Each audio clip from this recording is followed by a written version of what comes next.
Do you remember the last time you cried? Not the kind of crying alone in your room, but the worst kind. Crying right when you're not allowed to cry. Maybe it was when you were standing in front of your boss, getting yelled at for a silly mistake, or when you were arguing with someone you love, you had hundreds of reasons in your head. But your body betrayed you. Your throat tightened up. Your heart went crazy. And then the most horrible moment arrived. Your vision blurred. Inside your head, you screamed, "Don't cry, don't let them see me weak." But it didn't work. The tears spilled out, and in that moment, it felt like you had just lost everything. This society teaches us that tears are failure, that strong people are the ones who know how to bury their emotions inside. Maybe you've spent many years apologizing for your own tears, but what if I told you that this way of thinking is actually what's wrong? Neuroscience shows that crying easily is not because you're weak, but because your brain is processing emotions at a deeper level than what society is used to accepting. And today, I'll show you why tears are not a weakness, but a biological ability that most humans were never taught to truly understand. Let's step back for a second and look at nature. Do you have a dog or a cat? When your dog hurts its leg, what does it do? It whimpers. It whines. Even if you see an elephant or a crocodile with tears in their eyes, biologically speaking, that's usually just a way to keep the eyes moist or wash away dust. But here's something most people don't realize. Humans are the only species we've confirmed that cries because of emotion. Scientists call this emotional tearing. Here's the thing. Nature is very practical. She doesn't waste time creating useless things. From thumbs that help us grip, to sweat glands that cool us down, everything has a survival purpose. So why can humans cry?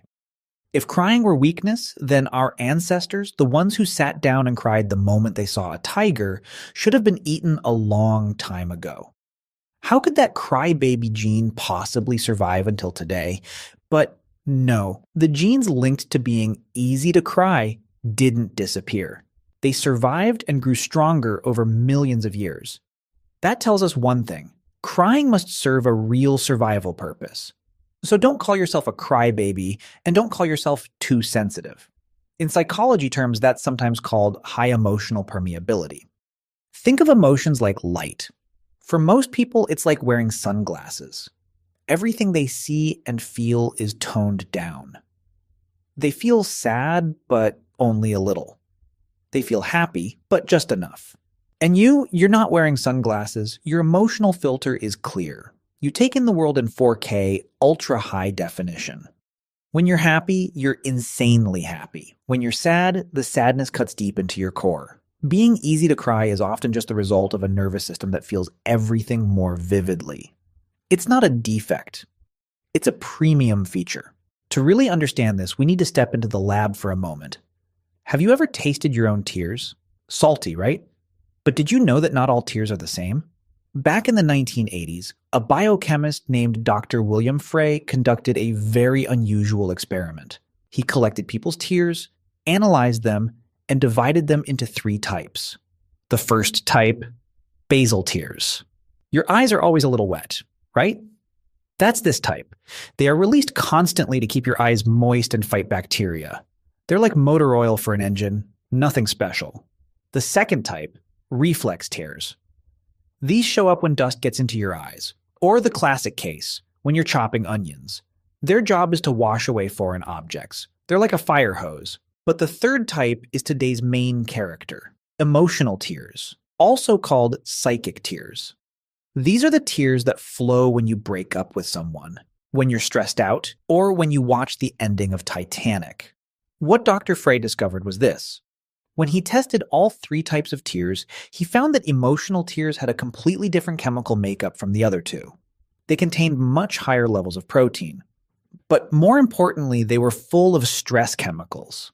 In tears of emotional pain, scientists found very high levels of cortisol and a substance called ACTH. Simply put, these are toxins produced when you're under stress. If too much of them builds up in your blood, your heart rate increases, your blood pressure spikes, and your immune system weakens. But that's not all. Tears also carry a secret gift, leucine and kephalin. Sounds strange, right? It's actually a natural painkiller, a type of endorphin released by the brain to soothe your body. Do you see the magic here?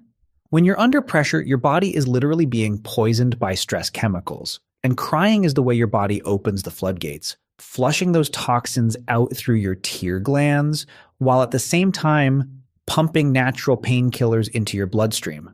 Scientists call this the biological detox theory. Now think about people who proudly say, I haven't cried in 10 years. Sure, it sounds tough, but biologically, it's very harmful. When they're under stress, their bodies produce the same toxins as yours, but they shut the release valve tight. So where do those toxins go? They don't disappear. They soak into the muscles, causing neck and shoulder pain. They attack the stomach. They put pressure on the heart and blood vessels. Their body slowly turns into a toxic waste storage site with no exit. And you, the one who cries easily? You have a waste processing system that actually works. Every time you cry, you're cleaning your body. You're flushing stress out.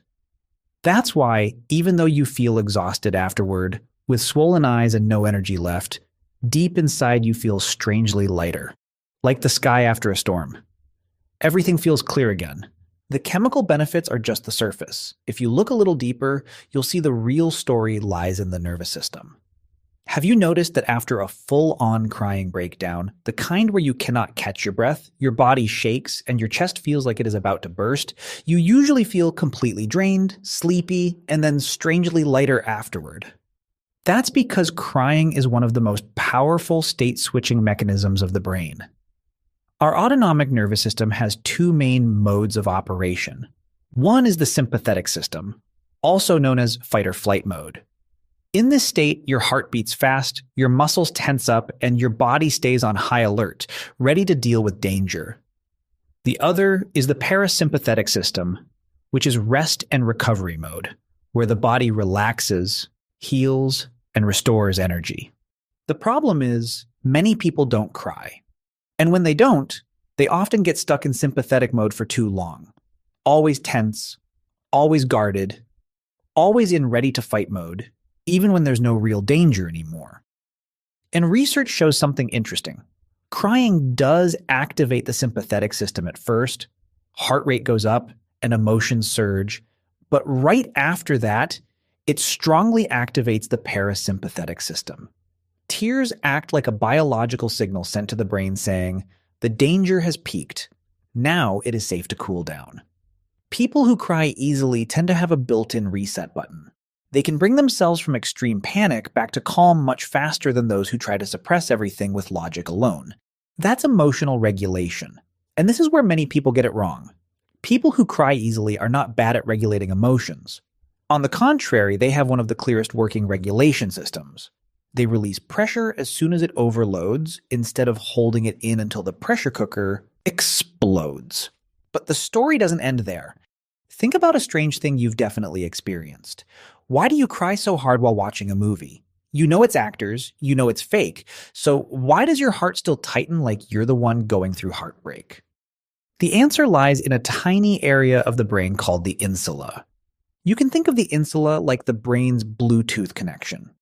Its job is to link what you see on the outside with what you feel inside your body. For most people, this Bluetooth connection is a bit unstable. They see someone crying, they understand that person is sad, but they themselves feel fine. There's a soundproof glass wall between them and the other person. But for you, someone who cries easily, this connection is incredibly strong. You do not have that glass wall. You are tuned to the same frequency as the world. When you see someone in pain, your insula immediately sends signals down to your heart, your stomach, your lungs. It tells your body, hey, that person is hurting. Copy that pain. And suddenly your chest feels tight, your throat closes up. You are not being dramatic on purpose. Your body is actually mirroring the other person's feelings. You are not just caring about them. You are feeling with them. This is where the difference gets interesting. People who cry less are often good at staying calm. They're like solid rocks in the middle of a river. We really need them as support when storms hit. And you are the water. Because you can feel other people's pain as if it were your own, you have an ability no school ever teaches. understanding without words. You're the first one to notice if a friend is okay or not, just by a look in their eyes. You're the person strangers feel safe opening up to after only 5 minutes of talking. Why? Because they feel that you are truly there with them, not just watching them like a cold, emotionless camera. Of course, this ability comes with a cost.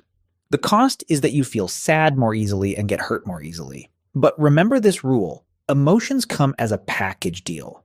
You can't turn off the sad mode and still expect to keep the extreme joy mode. If you numb your ability to cry, you also numb your ability to be deeply moved by a beautiful song, a romantic gesture, or the beauty of life. So those random, unexplainable tears. They're proof that your Bluetooth is working just fine. You're alive, you're connected, and you're feeling this world with your whole heart. Okay, at this point, I know there will definitely be people who argue back and say, but people who never cry look so cool, they're calm, they're the backbone. Is that really true? In clinical psychology, the complete absence of tears can sometimes be a major red flag. Researchers call this emotional numbing or dissociation. Imagine a child. When the child cries, the parents yell, "Stop crying, that's bad. Crying is weak." Sometimes the child is even punished for crying. What does that child learn? They learn this lesson. Emotions are dangerous. Showing emotions gets you punished. To survive, the child's brain builds a fortress. It cuts the connection between feeling and expression. Growing up, that child becomes a man who never cries. When something sad happens, he feels nothing. When something happy happens, he barely smirks. When he sees his wife or children in pain, he feels confused, doesn't know what to do, and may even feel annoyed. That isn't real strength. That's what an unhealed wound looks like. That is a trauma response. Inside that fortress is a frightened child, curled up, afraid to connect with anyone because connection once meant pain. And what is the price of that fake toughness? Extreme loneliness. Broken relationships caused by a lack of understanding. Sudden outbursts of anger because emotions that are suppressed for too long eventually turn into rage. So it's time to rethink what toughness really means. Which action takes more courage? Hiding behind thick armor so no one can hurt you? Or stepping into the world with a bare heart? Daring to cry in front of others? Daring to say, "I'm in pain, I'm sad"? Dr. Brené Brown, who has spent her life studying vulnerability, said something I want you to remember. Vulnerability is not weakness. It's our greatest measure of courage. Those who dare to cry are those who dare to live honestly. And in a world full of masks, honesty is the rarest form of courage. However, we need to be honest with each other for a moment. I'm not telling you to cry 24/7 and turn your life into a never-ending tragic drama series. Too much of anything is never good. If your alarm system is too sensitive, so sensitive that even a small noise makes the siren scream, you'll burn out. Psychologists call this emotional flooding. When that happens, tears don't make you feel lighter anymore. They drown you. So how do you keep this sensitivity without letting it sweep you away? I have 3 extremely effective pocket tips you can use right away. First, try the big toe trick. It sounds silly, but it works. When you're sitting in a meeting and feel a wave of tears about to crash, press your big toe hard into the floor. Or grip a cold glass of water tightly. Why? Because the brain can't focus on 2 strong signals at the same time. That mild pain or cold sensation pulls your mind out of the emotional storm and back into the present instantly. It works like an emergency brake. Second, name the monster. When tears start to rise, instead of panicking and thinking, "Oh no, I'm crying," ask yourself, wait, am I sad, or am I furious, or am I disappointed? Research shows that the moment you name an emotion, its intensity automatically drops. You move from being the victim to being the observer. And finally, schedule a date with sadness. If during the day you have to hold it together to work, that's fine, but make a promise to yourself, tonight at 9 p.m., I'll deal with this. Take 15 minutes, put on sad music, write in a journal, cry as much as you want. Turn crying into an active choice, not a passive accident. You open the valve and you also get to close it. Remember, you are the driver, emotions are the fuel. Fuel makes the car run, but don't let it spill everywhere and burn the whole vehicle. So what does all of this mean for you? Next time you feel your nose sting during a meeting, or you cry during a movie your friends call cheesy, don't think there's something wrong with you. Remember that your body is working exactly the way nature designed it to. It's flushing out cortisol to protect your heart. It's activating your parasympathetic system to help you calm down faster. It's sending signals from the insula to show that the Bluetooth connection between you and the world is still working perfectly. You are not fragile glass, you are water. People often think water is soft and weak, while rock is strong and hard. But look at what happens over time. Water wears rock down. Water can flow into every crack, turn into steam, turn into ice, drown, and also heal. Sensitivity, being someone who cries easily, is your most durable superpower. In a world that is becoming more numb and automated, your ability to feel deeply and shed tears is not a burden. It is the most human part still left. So go ahead and cry. Let that current wash away the toxins and return clarity to your soul. You are not weak. You experience this world more deeply than most people. If you enjoy learning about how the brain works and why people behave the way they do, you definitely need to watch the next video. There's still so much you don't know yet. Click here